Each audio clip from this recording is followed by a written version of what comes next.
Malakas na tili ang kumawala sa bibig ni Teresa nang tumilapon si David. Tinangkapan itong tumayo, ngunit nakalapit na si Victor at nahawakan ito sa leeg. Kamatayan. Yan ang kasing kahulugan ng anyong nakalarawan sa mukha ni Victor habang mariing bumabaon ang mga kuko sa leeg ni David. Victor! Tama na! Sigaw ni Teresa habang tumatakbong palapit sa dalawang lalaki. Higit ang takot na nararamdaman ng dalaga para kay David. Natatakot siya sa maaari nitong sapitin. Alam niya kung gaano kalupit si Victor. Nang makalapit ay paluhod siyang humawak sa braso at kamay ni Victor na nakahawak sa leeg ni David. Wag, Victor! Tama na! Nakikiusap ako, pakawalan lang si David! Umiiyak niyang pagmamakaawa. Natatakot na baka mapatay nito si David. Lalong nanlisik ang mga mata ni Victor sa narinig. Mas naging mabangis ang anyo. Mas naging nakakatakot.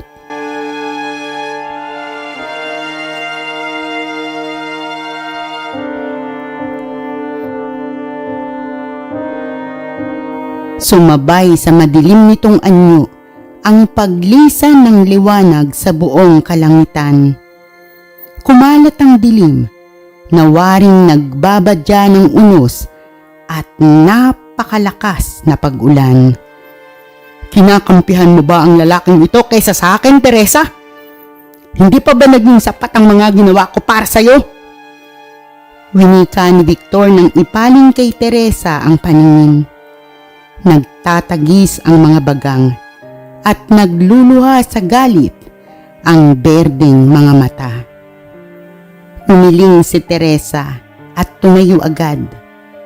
Mula sa likuran ay niyakap niya si Victor upang mapahupa ang galit, upang mapigilan sa binabalak pang gawin. Ang kaligtasan ni David ang iniisip niya dahil sa pag-aakalang isa itong normal na tao gaya niya. Ang pagyapos ni Teresa sa bewang ni Victor ay hindi nakatulong. Lalo lang iyong nagpaliyab sa nararamdamang galit ng bampirang binata.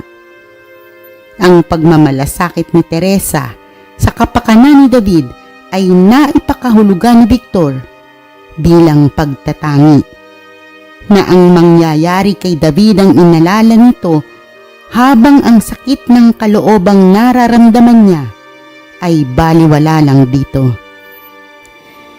Mistulang bulkang nag-aalboroto at nagbabadyang sumabog ang pakiramdam niya.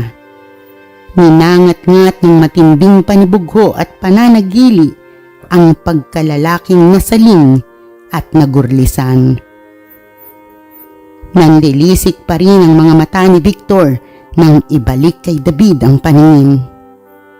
Inangat niya ang katawan nito sa kinatatayuan. Hawak pa rin sa leeg. Bumuwelo siya at sa kaubod lakas na ibinagsak padiin sa maputik na lupa.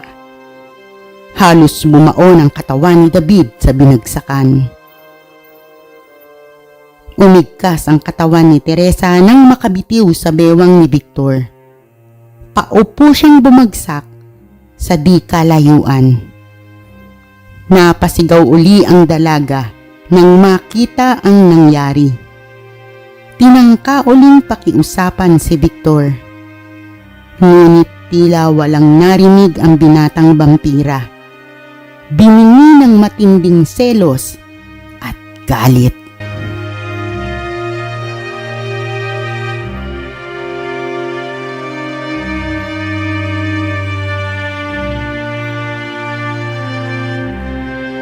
Nagtama ang paningin ni Victor at David. Parehong may galit. Ang isa'y nagpipigil habang ang ikalaway nanggigigil sa galit. Mapaklang ngiti ang sumungaw sa bibig ni Victor. Kung gugustuhin, magagawa niyang patirin na tila sinulid ang hininga ni David. At iyan ang mensaheng inihahatid ng nagliliyab niyang tingin. Dinadaan mo sa takot si Teresa, Victor. Sa tingin mo ba, mapapaibig mo siya sa ganyang pamamaraan? Halos pabulong na sabi ni David nang hindi inaalis ang pagkakatitig sa Panginoong katunggali. Inihahatid naman ang mensaheng tutupad pa rin sa sinumpaang pangako, ngunit mayroon ng pasubali. Lalo iyong ikinagalit ni Victor.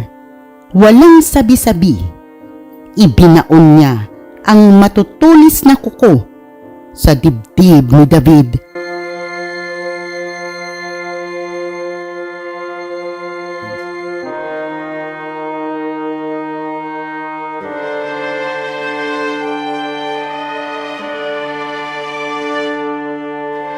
Nanlaki ang mga mata ni Teresa sa nasa saksihan. Palipat-lipat ang tingin kay Victor, sa mga daliri nito, kay David, at sa dibdib nito. Umaahon ang luha sa mga mata ni Victor. Umaagos naman ang dugo sa dibdib ni David. Nagtatagis ang mga bagang ni Victor. Umuubo naman si David. Dugo ang tumatalsik mula sa bibig. Sumisigok. Hinahabol ang hiningang unti-unti nang nangangapos.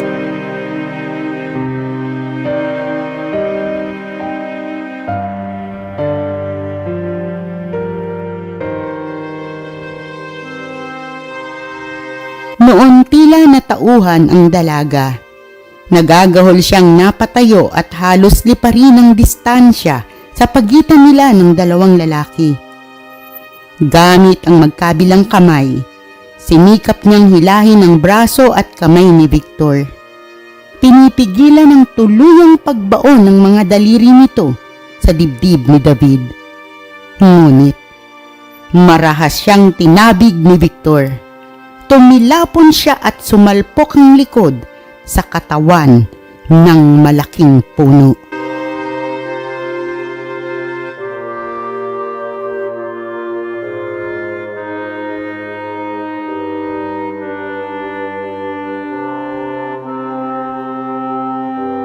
Ang malakas na galabog ng katawan ni Teresa sa puno ay nagmistulang malakas na sampal, kaya tila natauhan si Victor. Nahimasmasan. Nabura sa mukha ang mabangis na anyo. Napalitan ng matinding kaba at pag-aalala nang makitang nakalatag sa lupa ang katawan ng walang malay na dalaga.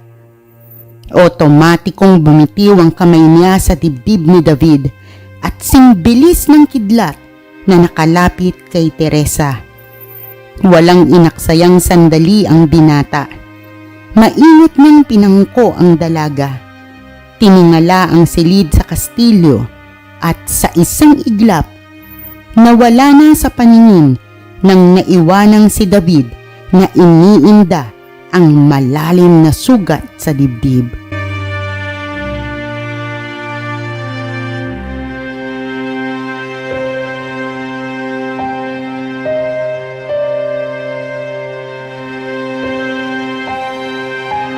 Inilapag ni Victor si Teresa sa ibabaw ng kama.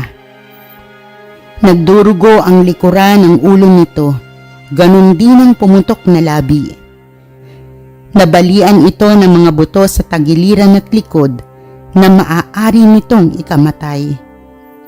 Kung ang mga nilalang na tulad ni David ay iindahin ng puwersang ginamit niya, ito pa kaya?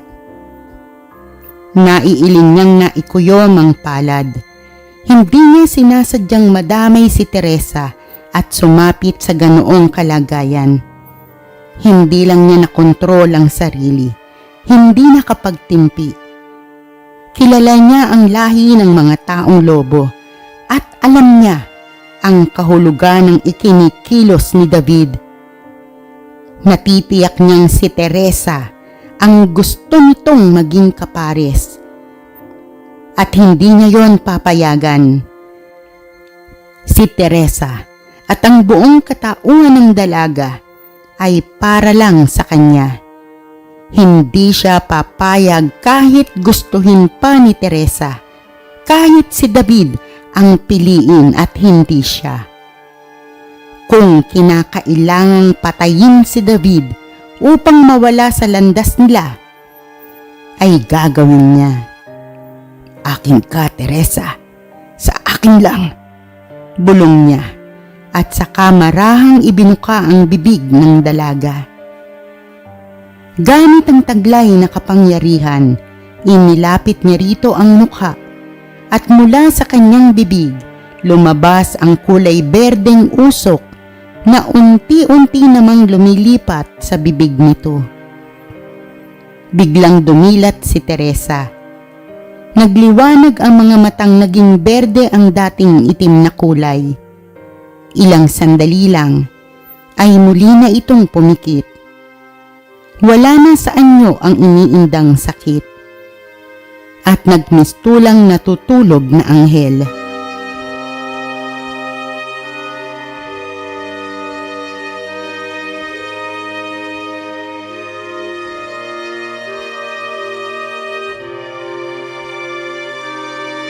Napangiti naman si Victor na sigurong ligtas na sa kapahamakan ang dalagang pinakamamahal.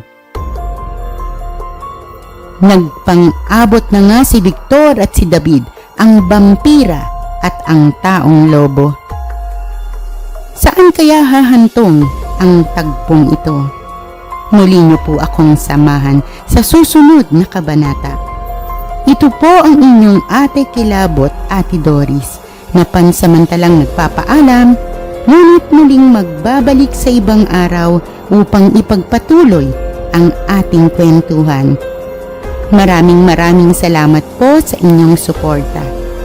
Maraming salamat po sa ating mga kaibigan na nagpapadala ng suporta sa pamamagitan ng hindi pag-skip ng ads, super thanks, super chat, at super stickers. Malaking tulong po sa aking channel ang blessing na isinishare nyo. Maraming salamat po at pagpalain pa po kayo ng poong may kapal. Ingat po at God bless po sa ating lahat. To God be the glory. Bye!